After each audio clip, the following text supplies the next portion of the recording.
Just quick introduction. My name is Landon Bogard. I'm the VP of Sales here at JourneyTEAM. And on the call, we'll introduce him here in just a moment. But Colby Beck is going to be leading this session for us. I'm super excited about this. Colby's one of my favorite people here at JourneyTEAM, and he's going to be talking about how to build an app in an hour, which is super exciting. So hopefully this will be applicable for those in the call and that you all learned something from it. Just a quick little kind of housekeeping. We are recording this session. It is recording as of right now, so just heads up on that. All attendees are muted, but we like to make this interactive. Colby's a fun guy, and if you have questions, he wants to hear them. So please just pop those questions in the chat, and I will do my best to raise those questions to Colby and get those answered for you. So again, we want to make this fun. This is certainly not a lecture, and want to make it interactive. If you're having problems, any issues throughout the call, then just shoot a message over to support at JourneyTEAM, and they are hopping on those as soon as possible. And then we will be doing a survey at the end of the call, like many of the other sessions. And anyone that fills that out is going to be entered into a drawing for a $50 Amazon gift card. And that also gets you in a drawing for the new Sapphire Surface Pro that we'll be giving out as well. So outside of that, we'll do a quick intro to JourneyTEAM. If you are not, I know we've got a lot of clients on here. Really appreciate you all, all of our customers and clients, but we also know they have a lot of prospective customers and folks just here to learn. So a little bit about us. We are about 130 consultants, about 160 employees at JourneyTEAM, and at any given time have about 350 active projects that we're working on. Been in business about 29 years. We take a lot of pride in our success rate, and we spend a lot of time running the numbers on this. And of the projects that we do, 90% of them are referenceable. We take a lot of pride in that. We have 4 partner solution designations and have completed about 1,300 projects over the years. It's been a lot of fun. A few little fancy things about us. If you were to come in our office, you would see some of our awards. You're not here, so we'll just share those on the screen. I'll kind of skip past those, but we take a lot of pride in the work that we do and are recognized, many times over by Microsoft, and really take a lot of pride in that as well. We are obviously here to learn about PowerApps today. A little bit about who we are. We are a full service, and this is fairly unique as a Microsoft partner. We're a full service partner when it comes to Microsoft. We do everything when it comes to Dynamics, whether that's ERP, whether that's an SMB, smaller organization, all the way up to the enterprise. We handle that all. And then what's really nice, if you have needs for sales and customer service, all within that Dynamics platform, we have teams that support those different products. We have an entire team around the Microsoft cloud offerings, security, anything within that realm. We do a lot of work there. Content and collaboration, do a lot of intranets and SharePoint work, and data and BI. We are seeing a huge need for data warehousing right now. Anything Power BI related, do a lot there as well. And then even more important, in my opinion, is the change management and adoption. All these technologies are incredible, but if we can't get the adoption there, then they fall flat. And so we spend a lot of time making sure that we have success there throughout these projects. So that is a little bit about us. I'm going to let Colby kind of take it away from here, what you guys all came to the session for. But I said it earlier, and I mean it. Colby's one of my favorite people here. I'm excited for him to present, and I'll turn it over to him. All right. Thanks, Landon. Landon, can you confirm you can hear me? Just to be sure. You sound great. Yes, I can hear you. Thank you so much. All right. Howdy, everyone. Like Landon says, I can't hear your voices, but I'm going to imagine your laughs as I make jokes. Please put in questions in the chat, and Landon will call them out at any time. So this presentation is going to be a fun one. It's called A Solution in an Hour, How to Build an App in an Hour. It could also be called How Not to Fail at the Power Platform, How to Be Successful Implementing a Solution. So there's a lot of different ways we could name this presentation and what we're going to be demoing today. But I really think that this is it's kind of a scary presentation because I'm going to be doing a live demo.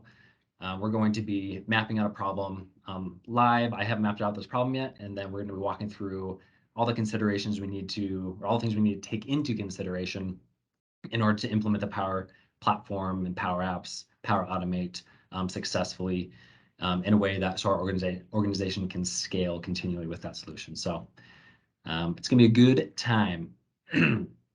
and I have to do it in less than an hour now. So we're gonna whip on through. So first little slide, and I think this is my last slide before we just actually hop into the demo, is Mr. Einstein said that if he had an hour to solve a problem, he'd spend 55 minutes thinking about the problem and 5 minutes thinking about the solutions. So what we're going to be doing today, we'll be doing more than just 5 minutes of actually building, but we're going to really take our time planning out what we're going to do. I'm going to show you the different methods I go through when I'm planning out a project and helping discover and figure out what actually needs to be built, how I diagram it, how I map it out, and then how we can use that both to quickly and build a solution, and then also we'll be able to use that for future documentation as the project continues its lifetime. All right, so the first steps, I lied, there is one more slide. So the first steps to having a successful project and being able to implement a solution quickly or build an app in an hour is first you need to define the problem and the need, figure out what exactly are we here for, why am I doing what I'm doing today, and then we're going to define who the users and what roles those users are going to have within our application or our solution, and then talk about any licensing implications based off that. And then we're going to build out our tables or an entity relationship diagram. And then we're going to define any special processes or automations that are needed. And then we're going to define the type of app that is needed. And then the best part, we're going to build what we're going to be defining. So every problem that you face in your organization where you get asked to use the Power Platform or you decide you want to use the Power Platform, these steps should be considered every time, no matter how small, especially if it's a big problem. And the reason why is because as you're defining these problems, it's a way to flesh out more details and to really help you kind of clarify what your problem actually is. I do this with all my clients. And even this week, there's been multiple times that by going through this process and by diagramming, we've found situations where we've been able to save the client money, where we actually realized there's a feature that we had in scope and actually wasn't necessary. So we're able to save the client a lot of money, or able to like reuse those funds for some other feature. So it's super critical and super helpful, and it's a lot of fun. So I lied again. Here's my last slide that says build. Okay, I'm going to share another screen here. Okay, Landon, can you confirm that you can see this, my Lucid chart here? Yes, sir. Thank you, sir. Okay, just to make things exciting, I have this little timer up here because we have less than an hour. But this is just to remind us not to stress us out, it's to stress me out that the clock is ticking. We have to build this solution for Journey Sneaks, which is our made-up company for today. So I have our steps up here so we can reference back to what we're doing. And let me go through this use case for Journey Sneaks. Sneaks as in sneakers, not as in sneaky, sneaky. So Journey Sneaks has designers who come up with all of their rad sneakers. Currently, all designs are submitted via email and stored on multiple users' devices. Due to the high number of designs submitted by designers, sorry, this is horrible English, who wrote this? Submitted, designers don't know which of their designs get approved and which ones get rejected. Each design goes through the following process: submitted, pending review, accepted, or rejected. Management would like to be able to categorize each design from a list that they can change because some categories change. Also, as part of the approval process, all materials that a shoe will be made of needs to be tagged to the design. Materials change all the time. Designers should only be able to see their own designs and should not be able to change the approval status of their submitted design. Okay, so there's a lot in that use case, but what we're going to do is we're going to break this down into our security model, into the different tables. We're going to call the processes, and then we're going to talk about which type of apps we're going to build to fix, or not to fix, to solve this problem. So first things first, let's figure out who some users are in here. So if we highlight designers, that's a user. And what do we got here? So we have designers, there is management. I don't think there's any other users. And the biggest difference between these users is designers, they're just submitting a file or a picture or something with their design, and then management is going in and they're actually going through the designs and they're approving or denying. So we have two distinct users, which makes things kind of simple. Okay, so now that we know our two users, we have designers and management. Let's go over to our security model tab here. Also, side note, I'm using a tool called Lucid Chart to do all my diagramming today. This call is not sponsored by Lucid Chart, but it's an awesome tool. It's a lot like Visio. You can use any tool, but that's just what I choose to use. So I'm going to go over to the security model. And I've kind of cheated. I know I only had an hour, but I kind of mapped out how I kind of wanted to set up the security model. This is the way I like to set up the majority of my security models with clients. I like to keep security as simple as possible. And then if we need to add complexity, we add after we've made things simple. So I like to break things down into a basic user flow or column and then an advanced user. Whereas the basic users are just people who they aren't going to have a lot of rights. They aren't really going to be editing or deleting stuff. They might just be creating their own records. And then an advanced user is someone who's going to be using the system fully. They're going to be having full control over all the records that are created. So in this case, we're going to have our two. And I think the best way would say our basic, these are going to be our designers. Also, I apologize for any bad spelling. It is what it is. And this is going to be our management. Okay. So how when you're building the security model for the Power Platform, you need to think of how you want to share your applications. How do you want to get people access to your applications? The way that I recommend is by building security groups in Azure and then tying those security groups to teams in Dynamics. And then those teams will inherit the security roles and access to the correct apps. The reason why I like doing this is because it simplifies the sharing process and unsharing process if people need to like lose access. So if you keep everything at that Azure level and you design it like this, all you have to do is if you have the rights or your IT person, you say, hey, I want these people in the designer security group and these people in my management group. And then based off that, everything else is just automatically takes place. The alternative route is you can share the app individually with people. You can assign security roles individually. And so you're kind of managing everything individually. And it's kind of hard to have insight of who has access to what. So by starting with Azure, you just let everything trickle down. It gives you better insight and better visibility into what's going on. So what we're going to do today, and I actually have a little Azure portal demo tenant that we can do this in, is we're going to create our Azure security groups. And then we're going to walk through and we're going to build our teams, the security roles associated with those users, and then obviously the apps. So let's think about which apps we're going to be building. Let's go back to our overview because then we'll kind of come back to this page. Also, these 5 steps aren't sequential. You hop all over the place. So our designers are just uploading a design and maybe some notes. And a management, they're going through all these different processes. I don't want my designers in that management where the management is. I want management to have their own administrative app where they can handle all the nitty boring details of approving and going through all that stuff. And we want to give our designers a nice, simple, clean app that they can use. Since they're designers, they probably want it to look pretty cool. So in my mind, we have 2 applications that we're going to be building. So if we go back to our security model here, on this row here where it says apps, I'm just going to call this the design app. Horrible name, but it works for today. And then we're going to have our designer app.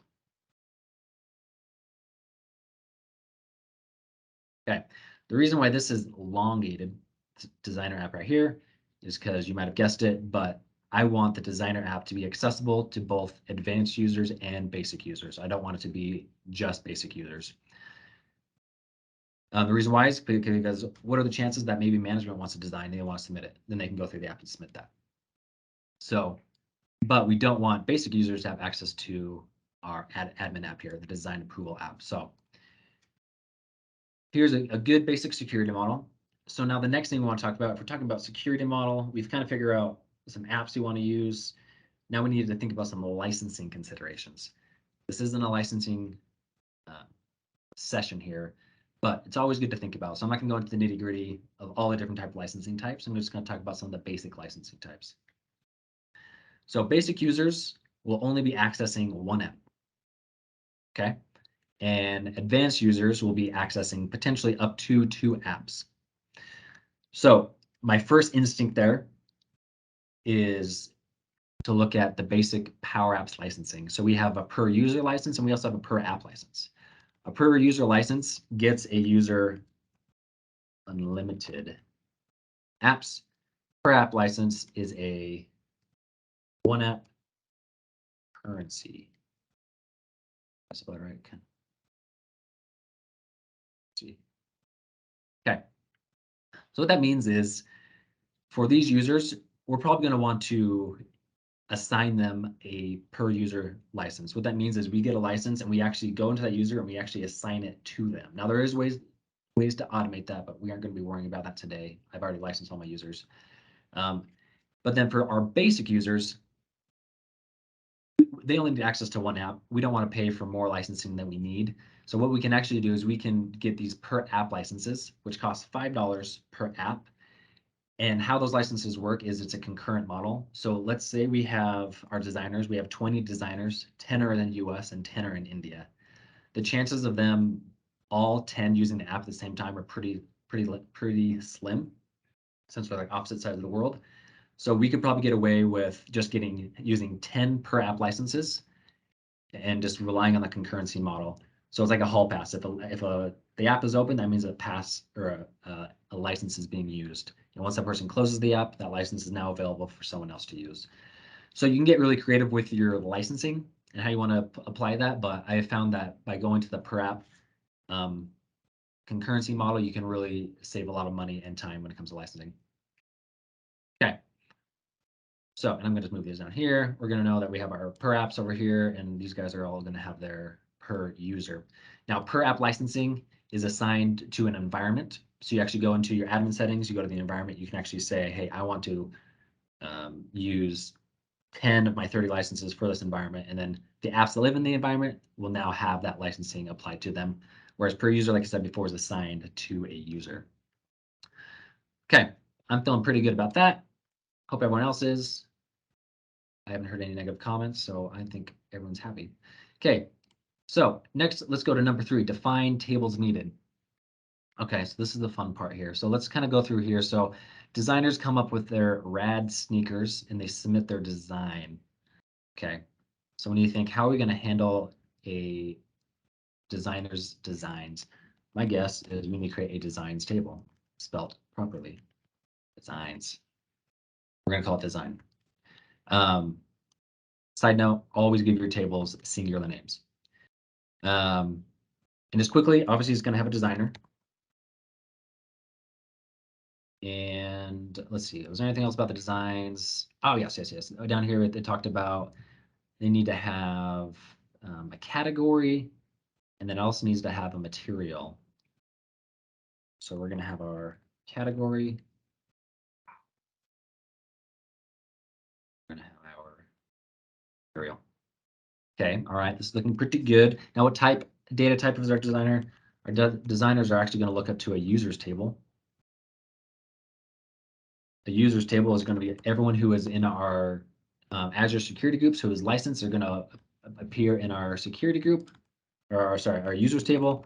We don't have to even mess with that, but it's just good to know that. So right here, that users can have multiple designs. So a designer can submit multiple designs because that's the whole purpose of what we're trying to do here. Let's see.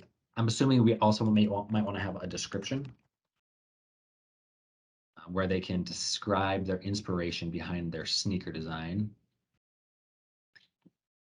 We're just going to make that a multi-line, let them get crazy typing in text. All right, so the category, let's kind of go back to this category table. So in here it said that management would like to be able to categorize each design from a list that they can change because some categories go away. So we have a couple options. You could just do a drop down, which is pretty easy. You could just hard code a drop down and say, hey, these are 5 categories. But my question would be, do these categories have any other details related to them? And the fact that they can change makes me not necessarily want to hard code any drop down or anything like that. So what I actually think we should do is create a category table. Category. And then the category table, we can assume is going to have a name. Yeah, we're just going to keep it simple. It's going to have a name. Nice and easy. And a category, it's just a design can have one category, but a category can be part of multiple different designs. So we're going to say that's a lookup. And now materials. Okay, this was I thought might be a little bit tricky. Also, as part of the approve process, all materials that a shoe will be made of, shoes, excuse me, shoe will be made of needs to be tagged to the design. And materials can change, and designs can have, or shoes can have more than one type of material. So in that case, we're dealing with like a many-to-many relationship. So we can't simply build it like we would here because we know we need a materials table. So we need a materials table. It's going to have a name. But it's not a one-to-one in this situation. So you can't just do a lookup. So what we're actually going to have to do is we're going to have to build a little subtable here because, and we're going to call this design materials. And what the design materials table is going to hold, it's going to hold a lookup to the design. Then it's going to hold a lookup to material. So what that will allow us to do is in our application, it will allow us to have a design to have multiple different materials. So you can have a list of all the different materials. So that's how we want to handle that. Okay, I'm feeling pretty good about this. I just want to keep it simple because we only have 46 minutes, but false, we actually only have 40 minutes. Is it possible? I think so. Okay. Let's figure out if we have any processes in here that we need to think about. There was up here, it says, due to the high number of designs submitted, designers don't know which of the designs get approved, which ones get rejected. Okay, that sounds like designers need to get an alert, maybe. So let's go over to our processes tab here. And I'm just going to put some shapes on the screen. So yeah, I think we need to build a flow. I'm just going to put here, this is going to be, we're going to send an email alert flow. So this flow will get triggered when a design is approved or rejected. Okay, so when a design is approved or rejected, we're going to trigger this flow, and in that flow, we are going to simply send an email to the designer. Okay, pretty simple. But I like simple for now. Okay, I think we got that one figured out. Now, here, what about this right here? Each design goes through the following process: submitted, pending review, accepted, or rejected. Okay, so what that means is each design is going to have different stages that it has to go through, and at each stage something needs to happen, whether that is management fills in details or there's some conversation that happens before it's actually approved or rejected. So that, to me, that sounds like a business process flow. Also, if there's terms I'm saying that you don't understand, I apologize. We don't have enough time to go over it all, but you will see it here shortly. Business process, or you can ask a question and I'll answer it. Okay, so the business process flow, I believe there was just 3 stages that we needed to worry about. So the steps that it can be in is it can be underneath. It can be submitted. Another next word might be like pending. This is going to be, let's see what it was. What was it? Pending review. Yep.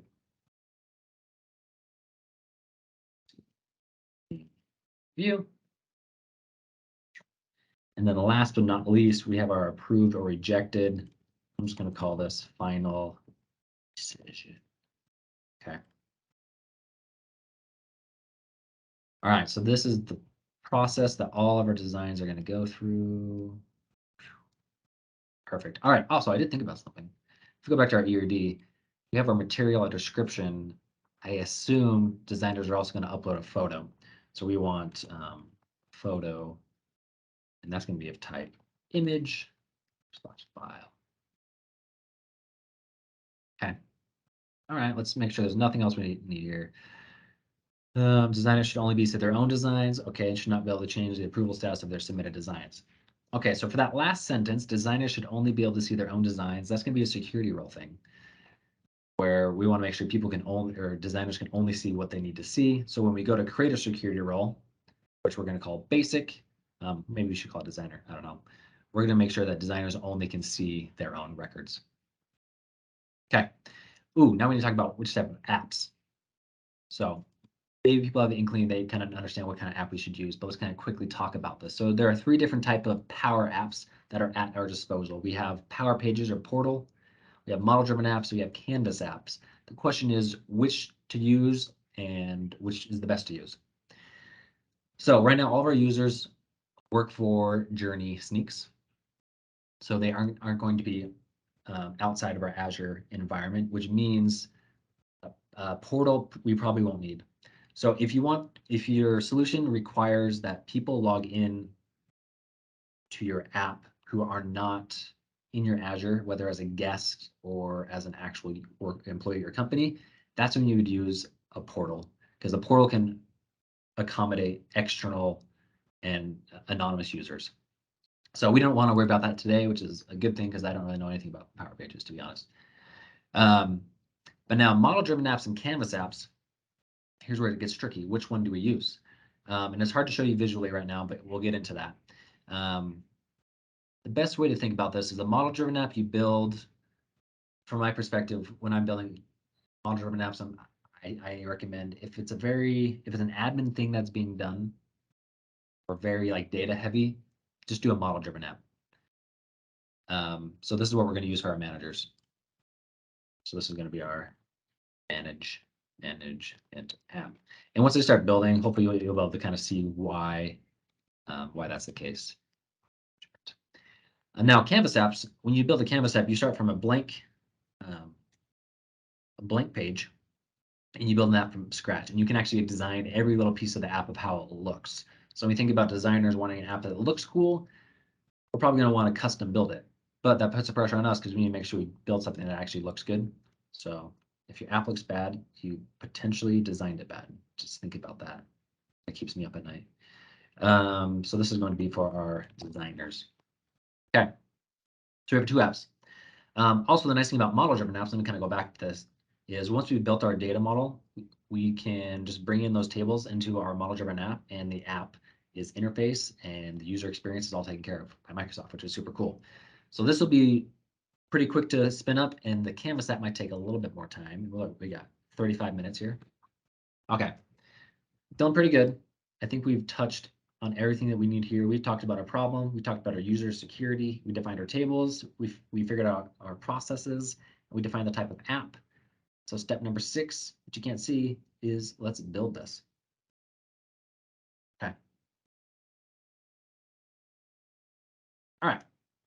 So something to consider if you're, depending on how your organization works, if you're building a solution that's just for yourself, you probably don't need to worry about having a dev, test, and production lanes.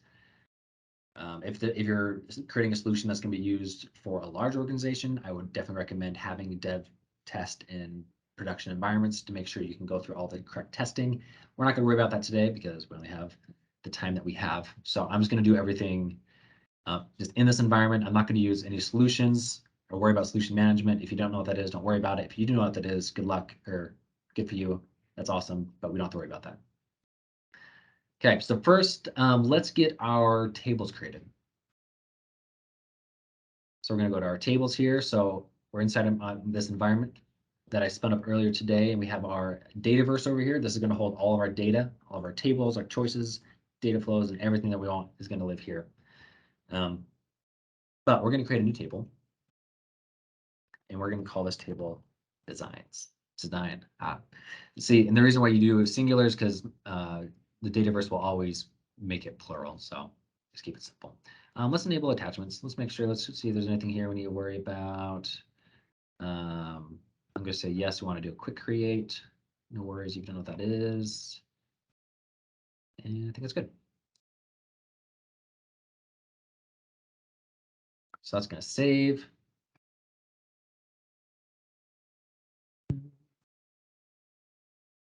Also, we are at the mercy of how fast things save, and I apologize for that.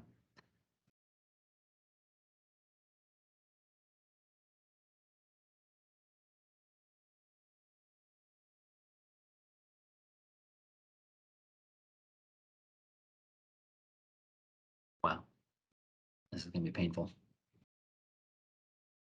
All right, while that's saving, are there any questions that anybody has?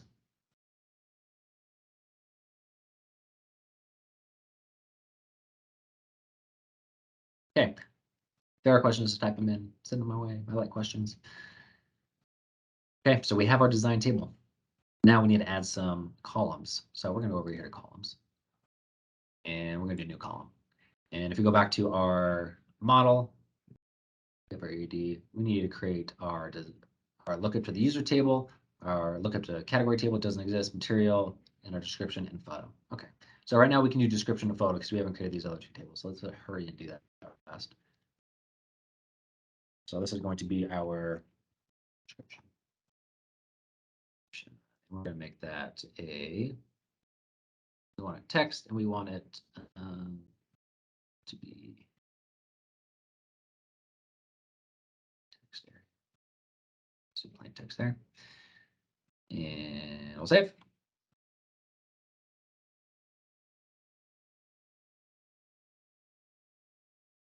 Okay, we got our description, and now here we're actually going to do our photo of design. And for that data type, we actually want them to be able to upload a file, specifically an image. And we're going to make it the primary image. Okay, and hit save. Okay, so now that's like the main part, but now we need to go and create our other tables. That way we can plumb up our design to everything else. So let's go back to our tables. We're going to do a new table here. We have our category. I'm going to give a little more specific of a name, design category.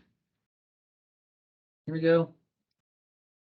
Design categories, I'm just going to keep it simple. We're not going to add any columns. It's going to, out of the box, when you create a new table, there are columns created for you. So you can see right here, we already have a name column, and really that's kind of all we need. So that's nice and easy.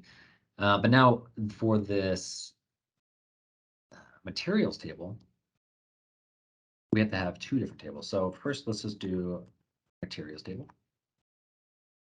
Save it. For that case, we don't need to worry about the material table because it's, like I said, out of the box, it's going to have that name column created for us. So we should be good there.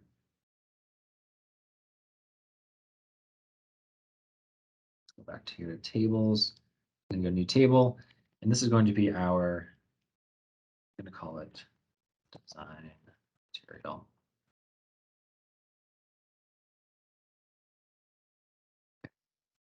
Now, so this is the table that the user will actually be selecting what material they want. And so I'm going to do something here. I'm going to say I want to leverage quick create form if available, and you'll see why this is important a little bit later on. And that should be good. Yeah. So we actually do need to add two custom columns to this table, though.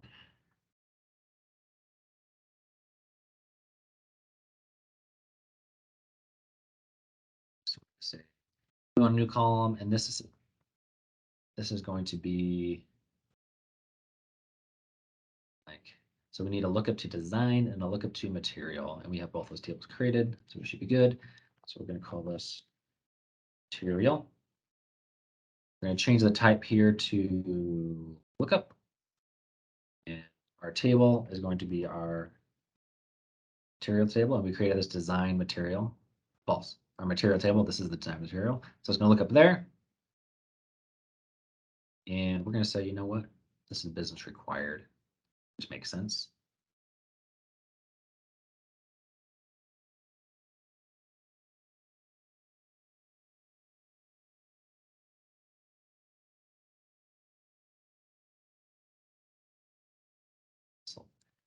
So we need a material, now we need to have our design. This is also going to be a lookup to our design table. Okay, and we're also going to say that you are required. We're going to save that. So when I created this table, I said I wanted to leverage the quick create. So what I'm going to do is I'm actually going to go to my form here, and I don't have a quick create, as you can see. You actually have to go to new form and say I want to create a new quick create form. And what I'm going to do here is I'm just going to add design and material to my form. Okay, nice and simple. Save that. Quick question that we had pop up. Yep. Does it matter which lookup we define first in the design material table? Doesn't matter which lookup we define first in the design. As far as like order on the form, if you're talking about order on the form, that does not matter. Did that answer the question?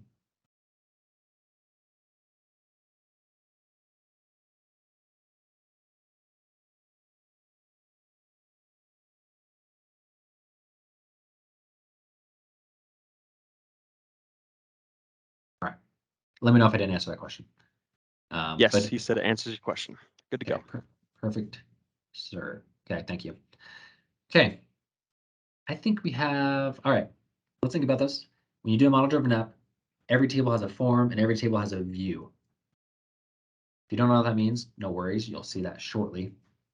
So let's go to our tables. Let's go to our design table. We want to quickly just modify. Oh, that reminds me, we need to create 2 more columns. Close one. So we're going to add a column here. This needs to be a lookup to our.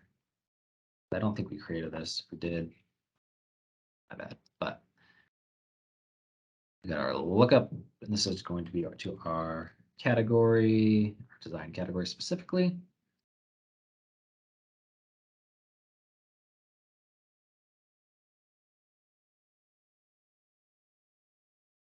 Then we're going to add another column, and this is going to be a lookup to our materials,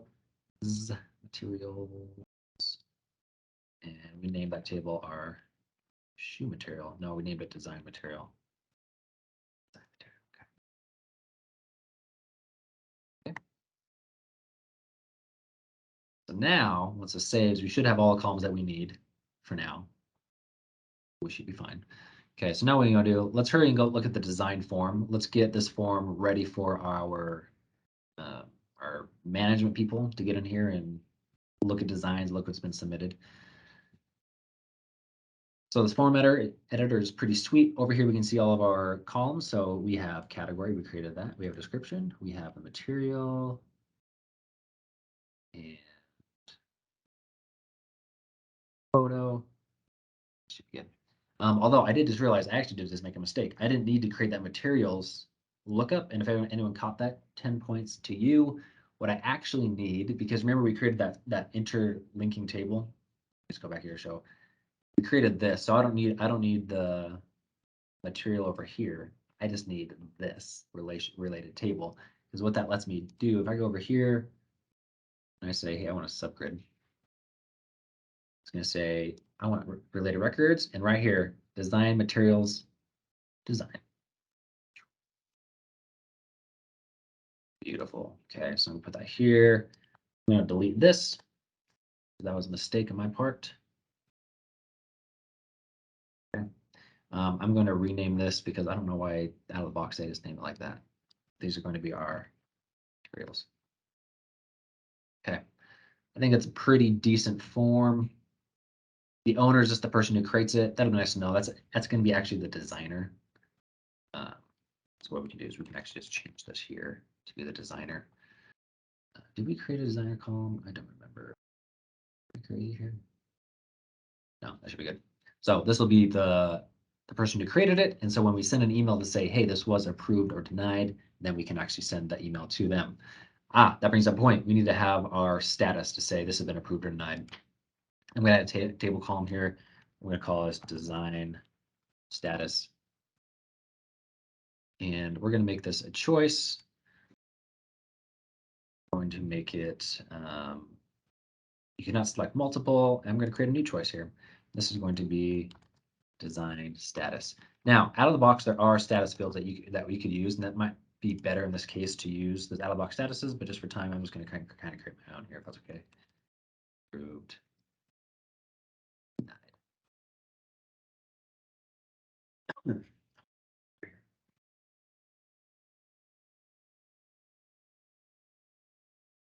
Okay, now we want this to be for our status. Beautiful. The nice thing is as you can tell, there's multiple spots to create forms. which is awesome, can get confusing, but now we have our design status right here.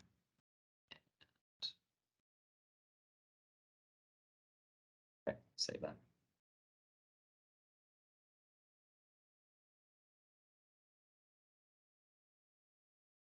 Okay, publish that.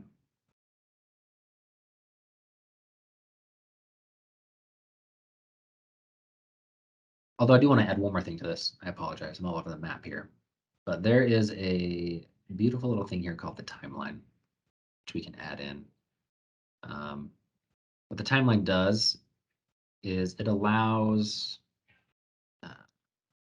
users to add notes, so you can see historical, like who's making comments. So essentially, you can get people chatting about this design. So this would be for internal use. So we're just going to put this on here. This, like I said, this is an out of the box thing. I didn't have to program anything. I don't know why it's having an error. I'm not going to worry about it. We don't have time to worry about it. But just know we have a little note section there. Okay. Feeling pretty good. I think we should hurry make this app, and then we can make the app for the designers, then see if we have time to build some flows. We are cutting it close. So let's do a new model-driven app here. And this is going to be, I can't remember what we call this. Design.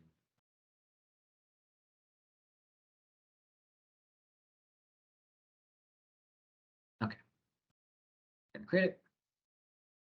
So this is actually scaffolding, or once I add the tables, this is going to scaffold that app, and you're going to watch it happen before your very eyes, and it's going to be so cool. So we're going to say we're going to add a page.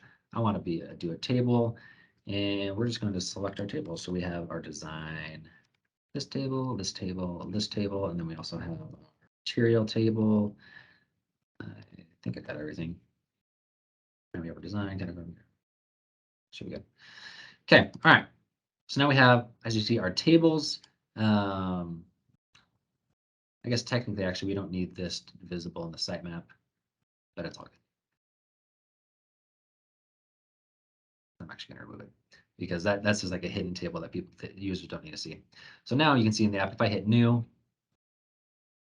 this is going to pull up a design. So I'm just going to say this. This is a test design. Let's make sure everything's working. Test design.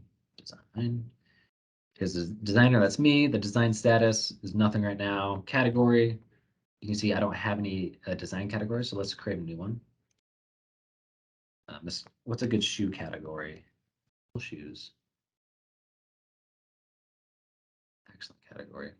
So now we got right there. Our description is okay. All right.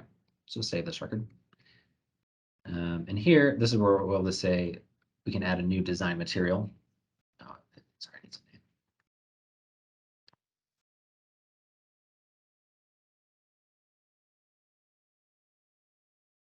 See if this lets us add our, So remember when I did that quick create?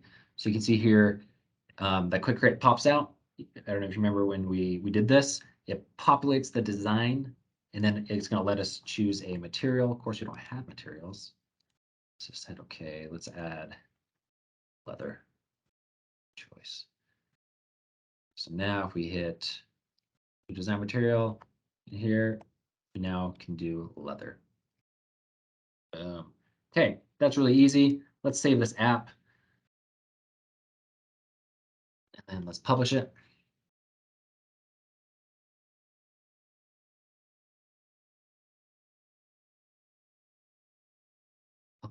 Away.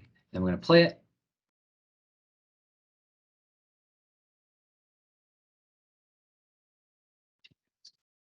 Things are looking sketchy. Okay, so we see the app looks good. I'm not going to do too much more to this app except for one thing, and that is we need to go over here and we need to add a business process flow. So we're going to hit new business process flow. I'm going to create a new business process flow. The display name is going to be our design process. And the table that this is going to live on is going to be the design table. I'm going to create that real quick.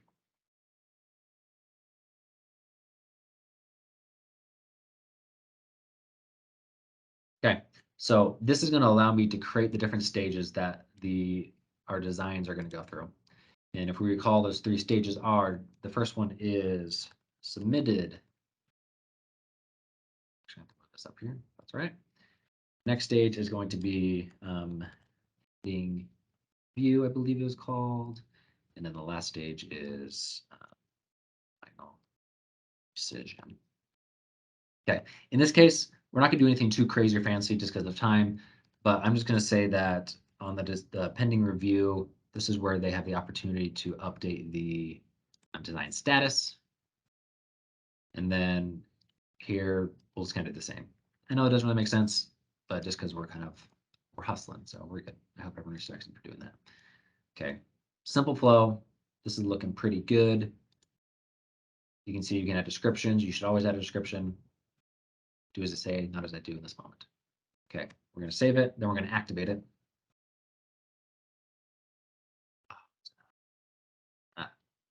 Okay.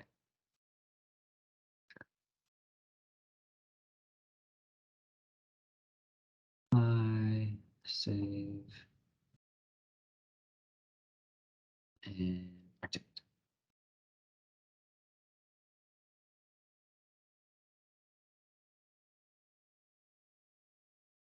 Okay, while that's activating, we're going to go back here. I'm actually going to open up a new tab and let all these tabs open because I'll be hopping back and forth to them. So we have the admin app, we have that business process flow. I'll show you what that looks like in a little bit, but first we need to create this Canvas app real quick. This is where things are going to get real fun. Make sure I can do this on the fly and do it correctly. Design or app. Let's say designers want to work on a tablet, but you have the choice of starting from a phone or tablet. It is possible. I should mention to make your Canvas apps work on any type of device. It does take a little bit more work, but it is possible. Now, the nice thing is model-driven apps out of the box work on mobile, tablet, or desktop. The Canvas apps, you actually have to tell your app and scale things appropriately. Just a little fun fact. Okay, so in our app, we're going to be using some data. Specifically, we're going to be using the design table. When you add in that data, we'll be using the categories, design categories. We'll be using the materials and materials. So we'll be using all of our tables. So first thing we want to do, and just to do this, this isn't going to look good, so I apologize. But we are going to add in a edit form. It's going to say connect to data, and I'm going to say connect to the designs, please, because we're going to be uploading new designs. And then we're going to be, let's edit the fields. We want them to edit here. We're going to let them do the description and then choose material, choose design materials, and we want them to also do a photo. Should be good. So that's going to add everything to the form. And not going to worry about that. Just okay. We need to insert a button. Change this to be called submit form. Which form are we submitting? There's only one, form 1. All right, so we have our form, and then we also, let's add a thing called a gallery.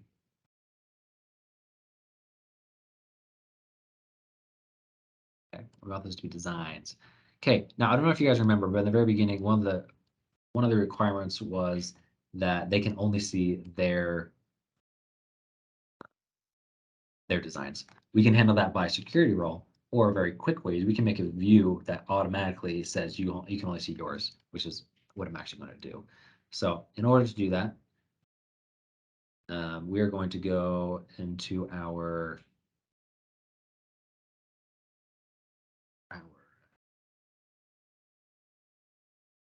design views here. We're going to add a view. We're going to add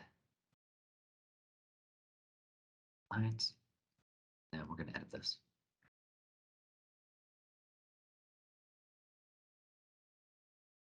I lied. We're gonna make new view.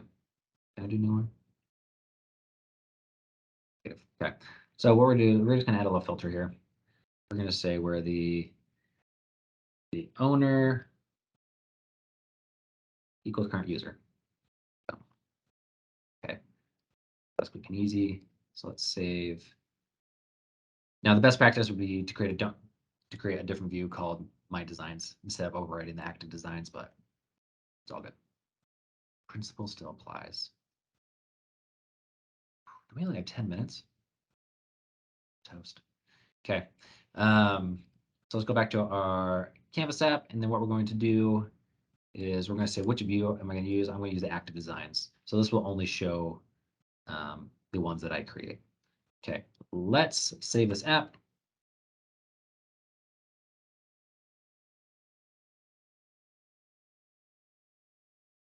Let's play it. Okay. We need to have one other button. This is going to be our new design. This is going to be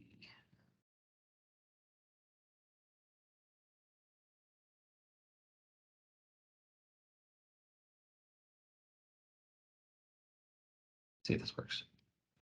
Cool. All right. So this is going to be Colby description. The coolest sneak around. Awesome. Okay. And now we're going to upload a photo, and we're going to go to my BTS shoe designs folder, and we're going to add this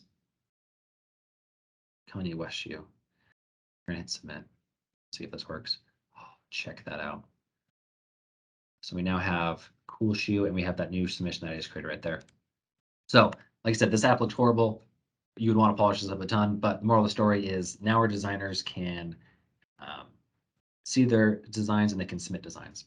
So now if we go over to our application over here, let's refresh here. And I'm actually going to do a hard refresh to make sure we can see that in our new business process flow. Let's open up this design. And there we go. So we can see our business process flow up here is created. And then we can see our photo. We can see the photo appears here. We can see everything that I just created. And here's where the admins can go and add their categories, their status, all that fun stuff. So with the business process flow, they can change it here and they can say, hey, you know what? We're pending review. We're discussing. They're over here in the timeline saying, not that good of a shoe. There's a discussion going on. They have notes of everyone or history of all the notes that have been made. And then we're going to the next stage. But now, how does this person know if they've been approved or denied? Now let's see if we can do this in the last few minutes here. So let's just open up a new thing.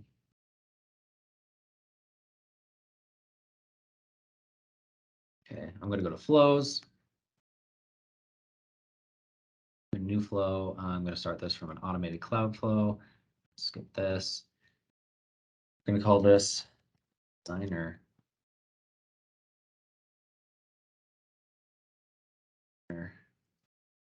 Alert.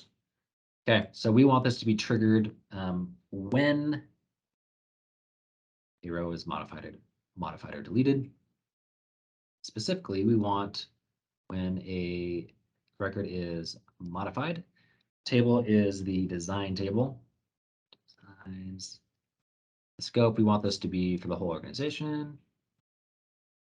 And specifically, we say, what column do we care about when it changes? So the way we do that is if we actually go back, let's go back to our table here.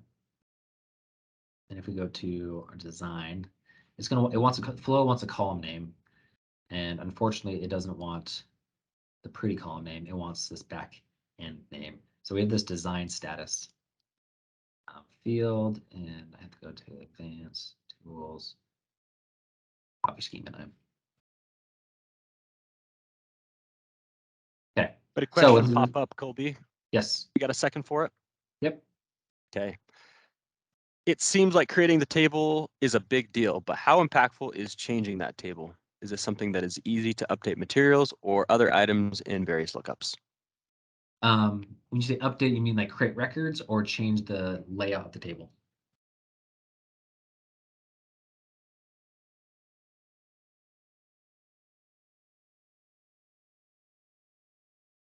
That's a great question. See if Nick replies. Okay. I'll say if you're wanting to change like columns and add, that's not that big of a deal. Like as fast as I just add columns and change views, like that's how fast you can do it. And adding records is just as easy. So yeah, it's not a big deal. It's once you have data in those columns and people are actually using it and you decide you want to drop a column, that's when things start getting more serious. But as far as changing things, wouldn't be too worried about it. Okay, so we want to send a little alert. We want to send an email to the owner. See if this lets me send this to the owner. Well, I'm just going to send it.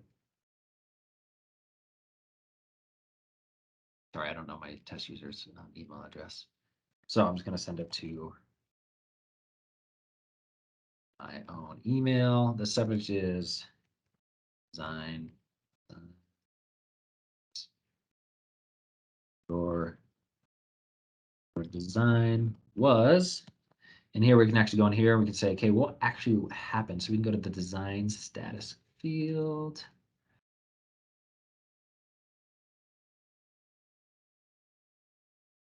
Crazy.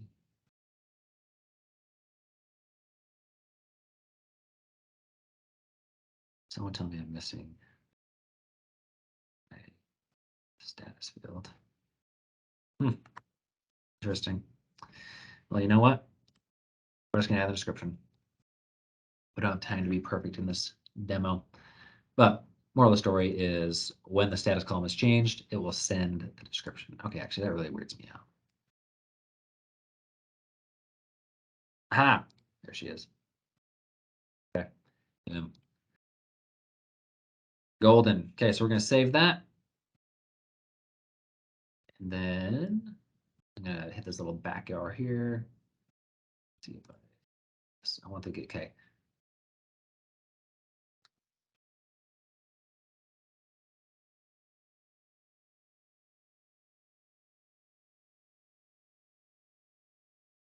Okay, I don't know what's going on. I apologize. This isn't going to be a perfect flow. We're all good. Delete that. Okay. I just want this to save.